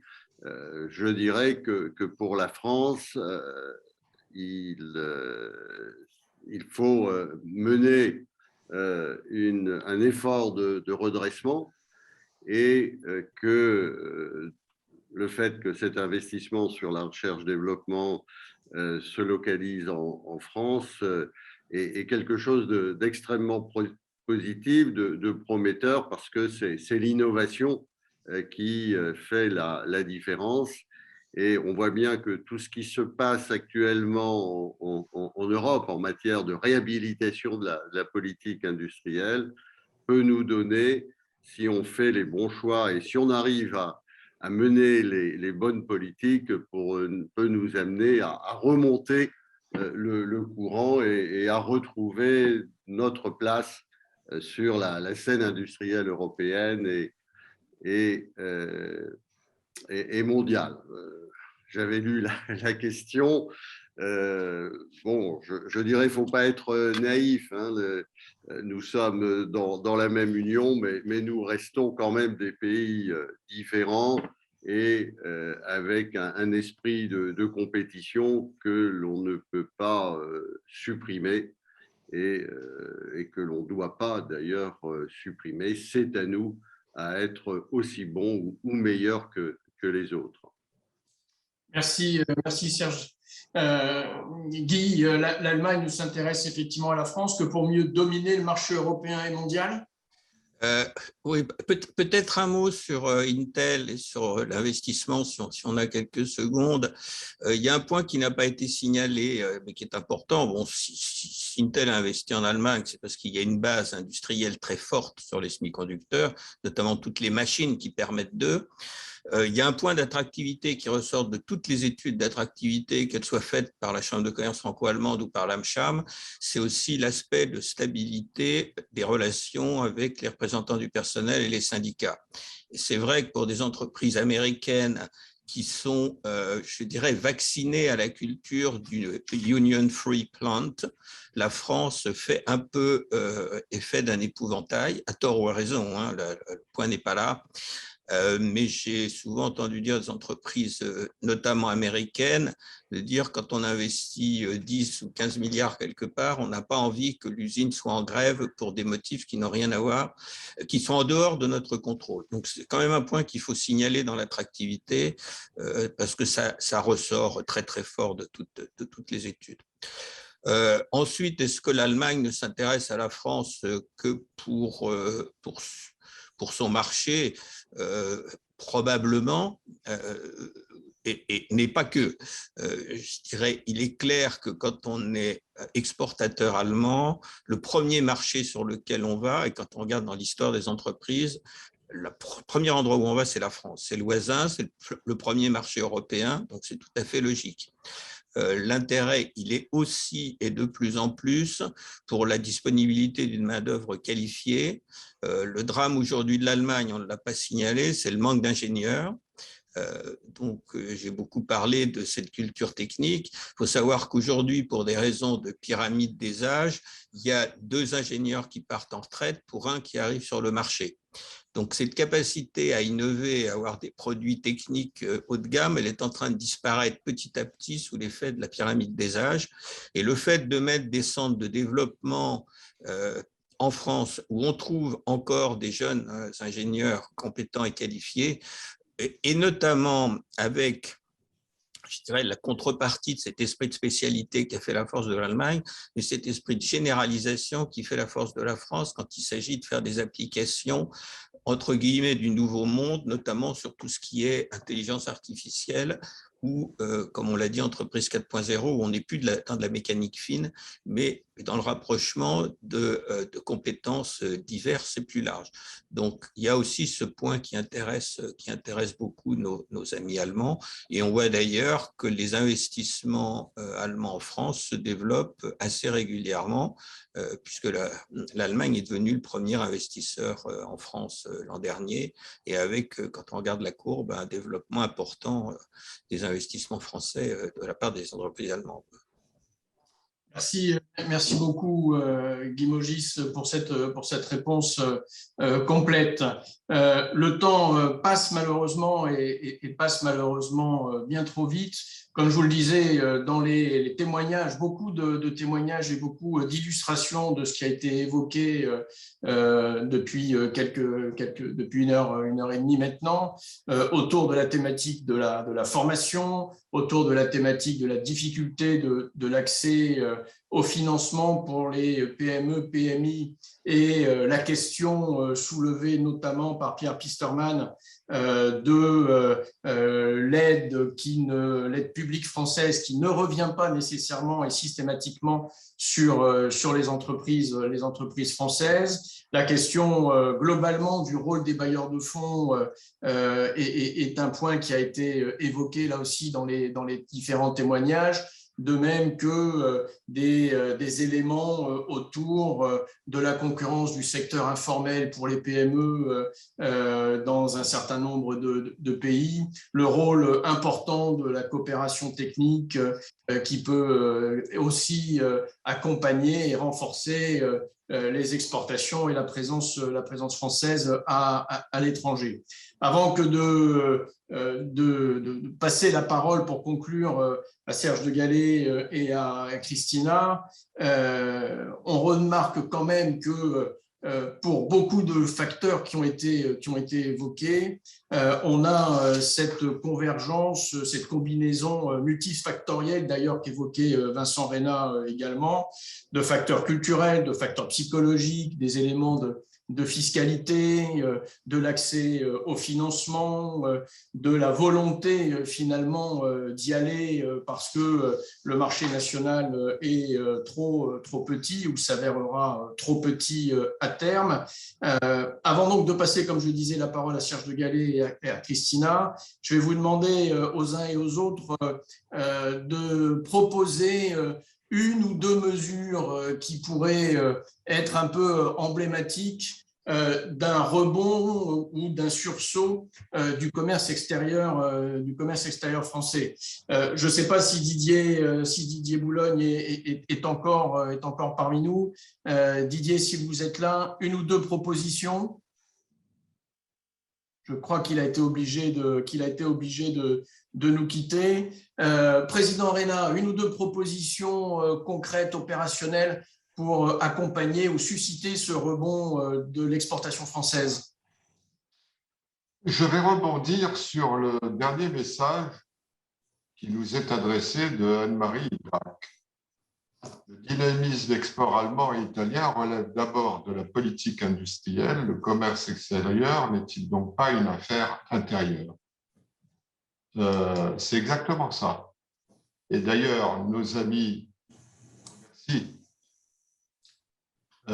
Guy Mogis et Fabrizio Maria Romano ont bien mis en valeur les différences qui existent par rapport à notre situation. Je retiens par exemple, de la part du président Guy Mogis, que pour les taxes locales, lorsqu'une entreprise n'est pas en bénéfice, il y a un accompagnement de l'État ou des collectivités ou des régions. Je remarque de la part de Fabrizio qu'il indique qu'il faut savoir s'adapter aux clients, c'est vrai, et qu'il y a aussi la notion qui a été indiquée d'ailleurs, je crois, par Guy Mogis ou par Serge de Gallet, monsieur l'ambassadeur, vous m'excuserez, qu'il y a aussi la notion de transmission. Transmission génération, mais transmission aussi du savoir-faire, notamment quand la pyramide des âges fait qu'il y a des départs et des générations nouvelles qui arrivent. L'un et l'autre, vous avez indiqué, et c'est ça le chemin que nous devons passer devant nous, c'est l'obligation d'une hyper-spécialisation dans le développement de nos métiers et de nos produits. L'hyper-spécialisation, ça veut dire que plus on va porter le regard sur la particularité de ces spécialisations, plus on sera fort.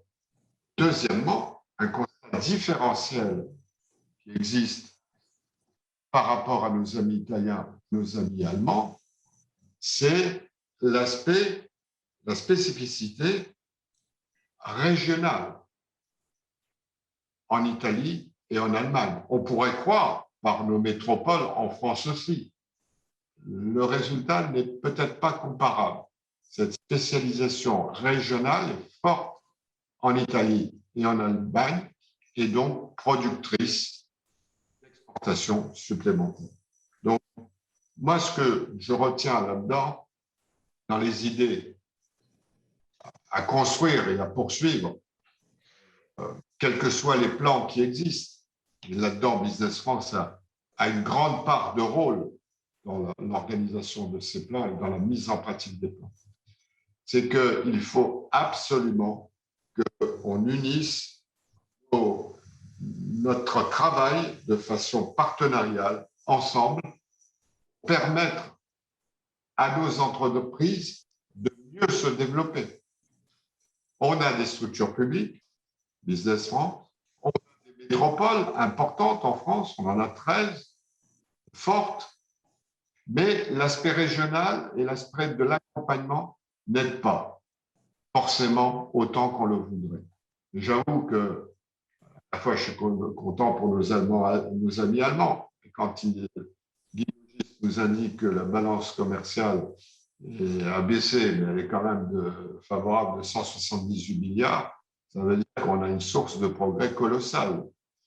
Et donc, si j'ai un message ou une proposition, c'est vraiment faire en sorte qu'on travaille plus en partenariat, quelles que soient nos structures en France, quelles que soient nos particularités, chacun dans son domaine, mais en même temps qu'on tire dans le même sens pour aider nos entreprises, pour que la transmission se fasse, pour qu'on soit beaucoup plus accompagner nos régions également, qui sont une source de développement en matière de commerce extérieur. Il y a peut-être un constat pas forcément bon depuis une vingtaine d'années, mais en France, toutes les ressources permettant d'améliorer ça largement, que l'on soit dans son rôle public ou dans son rôle privé. Merci beaucoup, Président. Guy Mogis, une proposition. Je crois que beaucoup a déjà été dit, mais je pense que le problème est d'abord, comme le disait Madame Hydra, qui est un problème intérieur.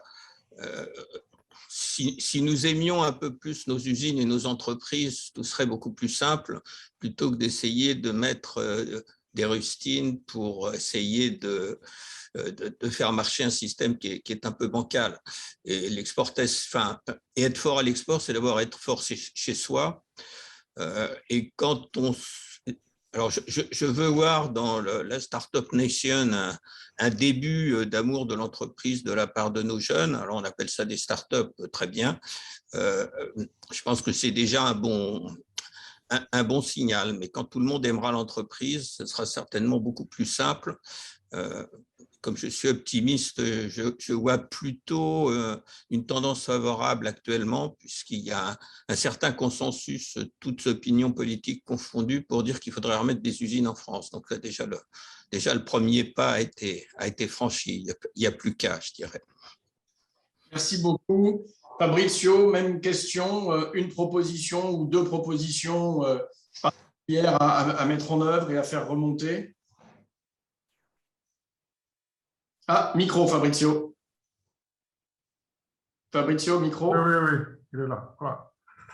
Donc oui, nous l'avons déjà dit quelque part. Donc, alors, comme IRIFI, en tant qu'IRIFI, on croit beaucoup, énormément, dans l'union des talents franco-italien. C'est-à-dire que on sait que les compétences italiennes et françaises fonctionnent très bien ensemble, elles sont très complémentaires et il faut miser sur ça. Donc aussi, quand on parle d'export et quand on parle d'export sur des marchés tiers en dehors de l'Europe, c'est vrai que Italiens et Français peuvent travailler ensemble parce que, par exemple, les exportateurs français, ou quand même les Français, sont plus présents dans certains pays et les Italiens dans d'autres. Donc, ça peut être ça une complémentarité aussi. Donc, dans les pays de l'Est, les Italiens sont assez forts. Il y a d'autres pays, le Maghreb, l'Afrique, etc., où les Français sont plus forts. Mais avant de faire tout ça, il faudrait insister, comme je l'ai dit tout à l'heure, sur des formations des exportateurs, de l'information des exportateurs sur comment font les autres, c'est-à-dire de prendre à droite et à gauche, en Allemagne, en Italie et dans les pays arabes, de voir comment ça fonctionne et essayer d'apprendre ça. C'est quelque chose de simple à faire, mais qui peut être intéressant et qui peut être un début pour voilà, connaître d'autres systèmes. Merci beaucoup Fabrizio. Je vous invite également à lire le dernier témoignage qui vient d'être mis en ligne sur le Zoom. Je vous en lis juste à la conclusion. Il faut un changement de mentalité sur l'éducation, sur le travail, sur l'industrie qui n'a pas le vent en poupe chez les jeunes. Nous savons innover, mais nous ne savons pas vendre. Il est plus familier et plus simple de se positionner sur les services et les conseils. C'est une conclusion qui reprend beaucoup de choses qui ont été évoquées ce soir. Et, comme je le disais, avant de passer la parole à Serge de Gallet et ensuite à Christina pour la conclusion et le mot de la fin, s'il devait y avoir, sur la base des échanges que nous avons eus ce soir, une proposition à retenir, une proposition à faire aux futures équipes, une ou deux, puisque je vous vois opiner du chef.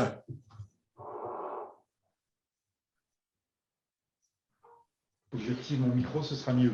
Là, il y a énormément de choses qui ont été dites là, dans les dernières minutes. Très clairement, le président Rainer a raison, il faut qu'on s'appuie un peu plus sur les régions. C'est d'ailleurs notre objectif d'aller plus loin dans le cadre de Team France Export, c'est d'avoir un partenariat beaucoup plus étroit avec les territoires. Et les régions, on le sait, c'est l'acteur principal, c'est l'acteur clé en matière de développement économique. Donc là-dessus, il va falloir pousser les feux et on est à la manœuvre. Je suis complètement d'accord avec le président Mogis en matière d'industrialisation, de réindustrialisation. Je pense que l'aggiornamento est fait depuis un certain temps sur le fait qu'il faut absolument réindustrialiser le pays, mais ce sera long. Et moi, je pense qu'il y a aussi… aimer les entreprises, c'est bien, mais je pense que les entreprises doivent aussi se positionner sur un peu plus de haut de gamme. En fait, en France, on a eu longtemps cette problématique du moyen de gamme qui obligeait les chefs d'entreprise à aller investir hors de l'Hexagone pour bénéficier de stratégies de coûts. Les Allemands ne sont jamais rentrés là-dedans. On le sait, que ce soit Mercedes, Bosch, que vous connaissez parfaitement bien. Ça a toujours été la politique de das Beste oder nichts, c'est-à-dire le meilleur. Et on est positionné sur du premium. Et ça, c'est une stratégie gagnante pour l'Allemagne. Et nous, on n'a pas fait ce choix et on le paye aujourd'hui encore. Donc, je pense qu'il n'est jamais trop tard pour changer d'avis. Je suis complètement d'accord aussi sur la formation des entreprises. C'est aussi notre projet. C'est un vrai souci en France, il faut éduquer les entreprises, leur expliquer l'export, leur prendre par la main, leur expliquer qu'il faut avoir une personne dédiée à l'export et non pas que le patron fasse tout.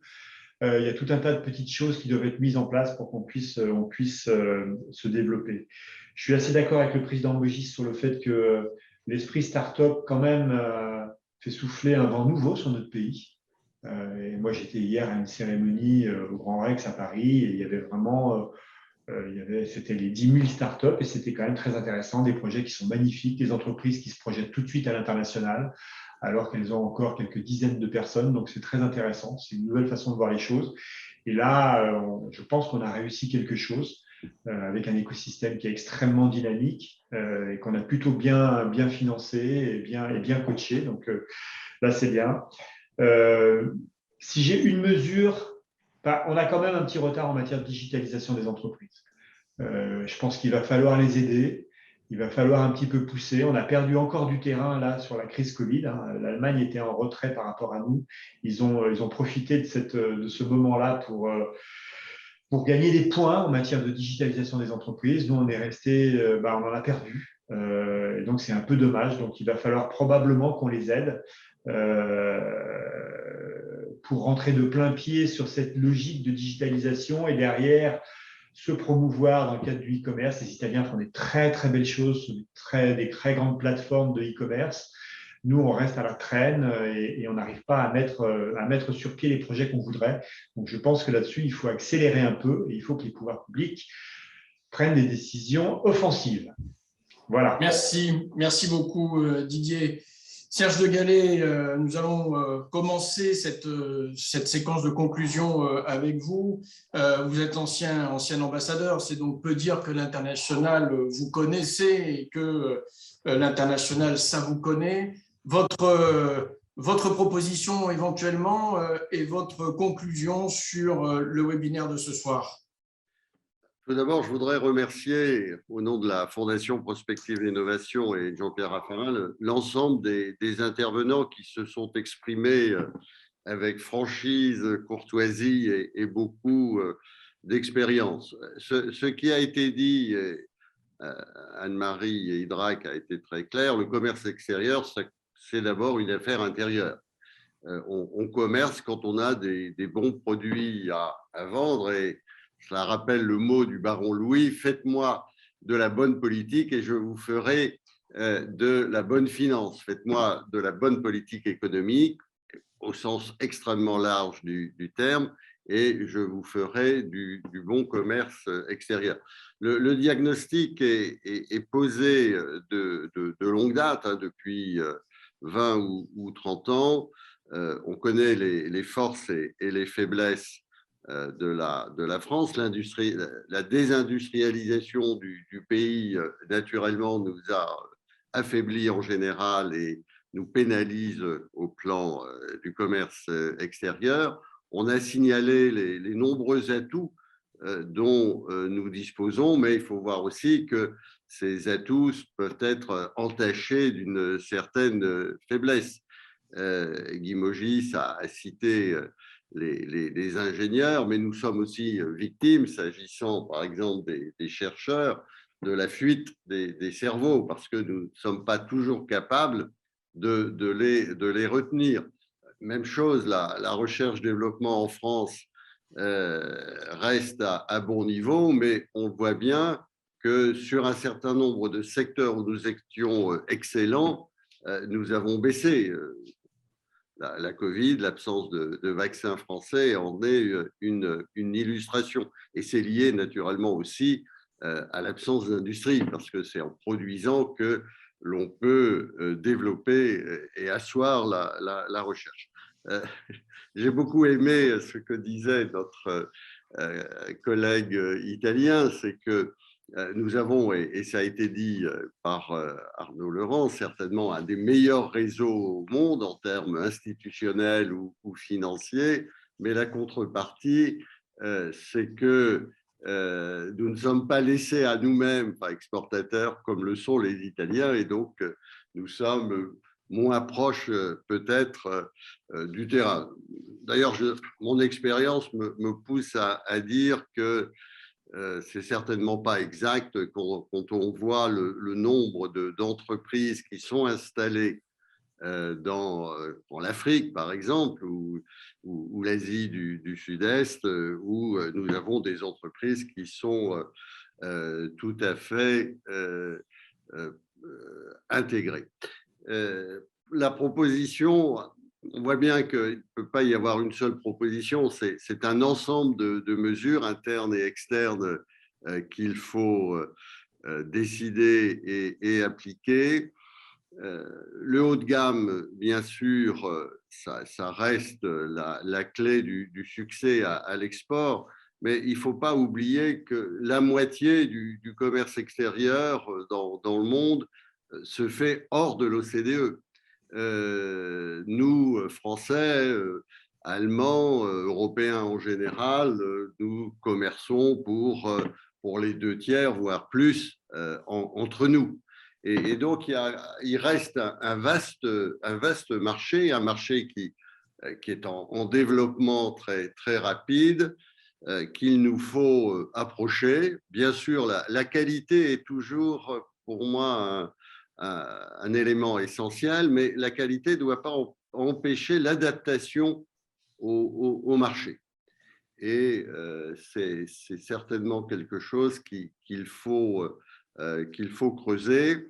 Et si je dois retenir une des propositions qui a été faite lors de ce webinaire, et en songeant particulièrement à cette moitié du monde qui importe, je crois que nous devons renforcer notre capacité à offrir des solutions intégrées, c'est-à-dire pas seulement des produits, mais de la maintenance, de la formation et de l'offset, comme on a pu le dire, parce que c'est à la fois ce qui nous permettra de faire la différence, parce que nous avons quand même une expérience dans ce domaine, et puis en même temps, nous contribuerons au développement de ces nouveaux marchés qui sont nécessaires à la paix et à la stabilité dans le monde et au développement de l'économie mondiale. Donc, c'est parmi beaucoup d'autres, c'est celle qui me semble, s'agissant de cette cible, la plus pertinente. Merci beaucoup et merci encore aux intervenants et aux participants.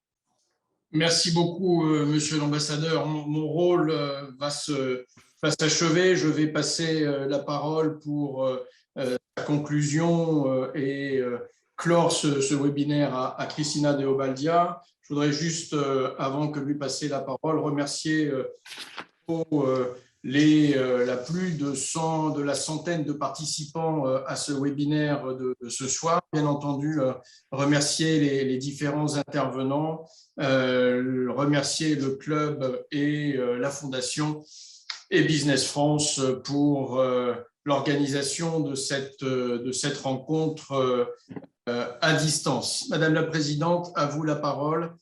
Merci beaucoup.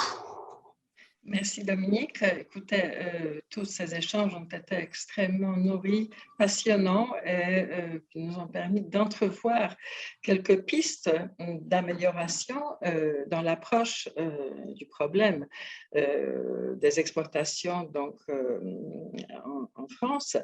Les expériences des uns et des autres qui ont été évoquées ont permis effectivement de voir que l'aspect culturel était également extrêmement important, ce qui me touche personnellement, parce que c'est un aspect sur lequel je travaille personnellement sur les pays de l'Est, notamment la Pologne et la France. Sinon, ce que je pourrais ajouter de mon côté, c'est aider, comme l'a dit Pierre Pisterman dans son témoignage, je pense que c'est extrêmement important, c'est la voix de terrain, c'est la voix de Lorraine, si on peut dire, c'est d'aider les PME à devenir de ETI, c'est-à-dire lever tous les obstacles pour qu'elles puissent se développer, parce que c'est aussi ainsi qu'elles pourront mieux se développer à l'international. Donc ça, c'est un petit rajout à tout ce qui a été dit que je partage totalement. Donc, merci beaucoup à vos témoignages, à vos expertises, à votre connaissance de ces pays. Je pense que les spectateurs, les auditeurs ont pu en tirer, comme on dit, la substantifique moelle. Et nous allons continuer, bien sûr, dans cette réflexion, comme je l'ai dit au tout début, comme l'a dit l'ancien Premier ministre, M. Raffarin, le 21 juin, donc lors de notre colloque sur la diplomatie économique, plus que jamais nécessaire, avec un point d'exclamation. puisque effectivement, nous sommes en période de crise multiple et la diplomatie économique est aussi un fer de lance. Donc, je voudrais vous encourager à vous inscrire lorsque les invitations seront lancées. Vous serez tous informés, bien évidemment. Et nous nous retrouverons en présentiel à Business. Je remercie Didier Boulogne ici présent d'avoir bien voulu accepter également de participer à cet événement et d'ouvrir grandes les portes de Business France pour les invités de ce prochain colloque avec la Fondation Prospective Innovation. Et je remercie également bien sûr toute l'équipe de la Fondation qui a œuvré pour que ce webinaire ait lieu. Ce n'est jamais évident de gérer l'aspect technique, mais là, je pense que ça a été parfaitement réussi. Et voilà, donc, écoutez, au plaisir de vous revoir surtout. Et surtout, donc, ayons une pensée aussi pour l'Ukraine qui est en souffrance, en souhaitant qu'une paix soit trouvée le plus vite possible. Ce serait bénéfique pour tout le monde. Voilà, je termine là-dessus et au plaisir. Merci Dominique aussi, j'ai oublié, pardon, pour ta modération qui était extrêmement efficace et agréable. Merci Christina. Au revoir. Merci beaucoup. Au revoir.